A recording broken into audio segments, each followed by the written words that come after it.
आखिर मृत्यु के बाद 16 दिन के लिए कर्ण क्यों पृथ्वी पर लौट आए थे? कर्ण ने अपने जीवन में हमेशा दान पुण्य किया, लेकिन मृत्यु के बाद कर्ण को दंड दिया गया था। आखिर क्यों मृत्यु के बाद कर्ण को दंड मिला था? इसके पीछे कौन सा रहस्य था? यह जानकर आपके होश उड़ जाएंगे। कर्ण बचपन से ही दान दिया करते थे। वो कभी भी अपने द्वार से किसी को खाली हाथ नहीं लौटाते थे। कर्ण के पास अभीत्यक कवच और कुंडल थे। कर्ण का कवच अमृत से बना था, इसलिए किसी भी अस्त्र से इसे नष्ट कर पाना असंभव था। जब तक कर्ण के पास दिव्या कवच और कुंडल थे, तब तक कर्ण को मार पाना असंभव था। इसलिए देवराज इंद्र ने उनसे उनका कवच और कुंडल मांग लिया।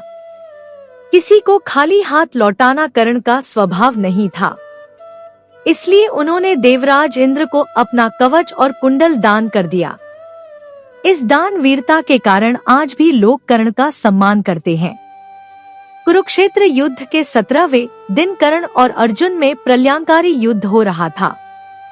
कवच कुंडल के बिना भी अर्जुन किसी भी तरह कर्ण को मार नहीं पा रहे थे, लेकिन श्राप के कारण एक समय कर्ण का रथ का पहिया भूमि में धंस जाता है। जब कर्ण रथ को उठाने जाते हैं, तब अर्जुन निहत्था कर्ण पर बाण चलाकर उन्हें धराशाही कर देते हैं। इसके बाद कर्ण को मारने के लिए अर्जुन ने बहुत सारे दिव्यास्त्र चलाए, लेकिन अर्जुन किसी भी दिव्यास्त्र से कर्ण को मार नहीं पाए, क्योंकि अर्जुन के चलाए हुए हर बाण को स्वयं यमराज कर्ण की रक्षा कर रहे थे।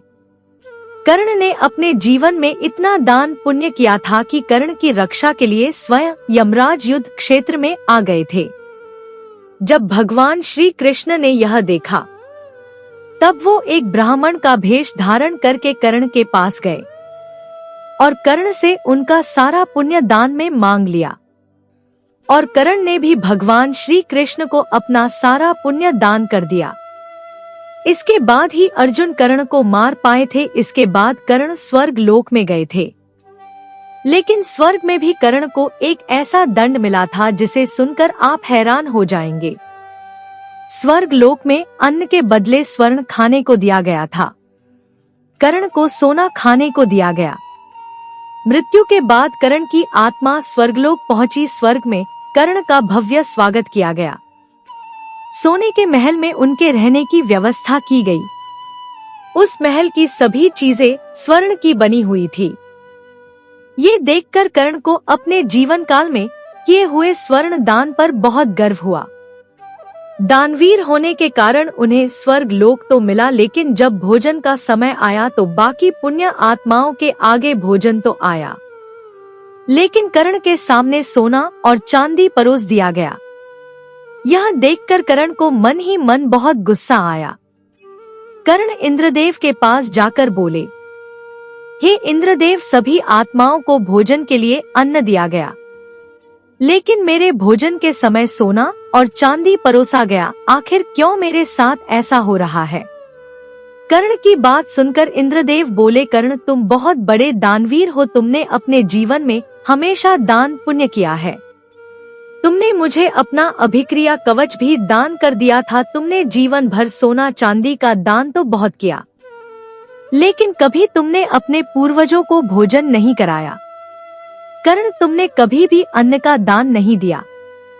इंद्रदेव के इस बात से पहले कर्ण बहुत ही हैरान हो गए। इसके बाद उन्होंने इंद्रदेव से कहा, हे इंद्रदेव, जब मैं जीवित था तब ना मुझे अपने पूर्वजों का ज्ञान था और ना ही अन्नदान की महिमा का।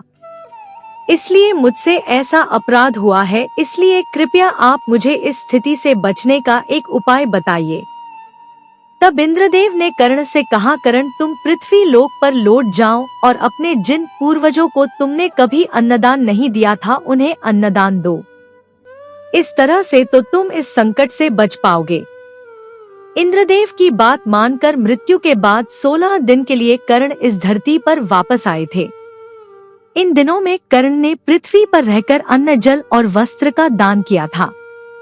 उन्होंने अपने पूर्वजों के लिए भी अन्नदान किया। इसके बाद जब कर्ण स्वर्ग में लौट गए थे, तब उन्हें वहाँ कोई कष्ट नहीं हुआ। हिंदू धर्म में श्राद्ध के दौरान अपने पूर्वजों को 16 दिन तक दान किया जाता है। ऐसा माना जाता है इन 16 दिनों के दौरान जितना दान किया जाता है वो सहस्त्र गुना फलदायी होता है। इसलिए ज्यादातर लोग इन 16 दिनों में दान पुण्य का कोई भी अवसर जाने नहीं देते। इसलिए श्राद्ध का हिंदू धर्म में बहुत बड़ा महत्व है। हम अपने पूर्वजों के लिए 16 दिनों का श्राद्ध बड़ी श्रद्धा भाव से करते हैं।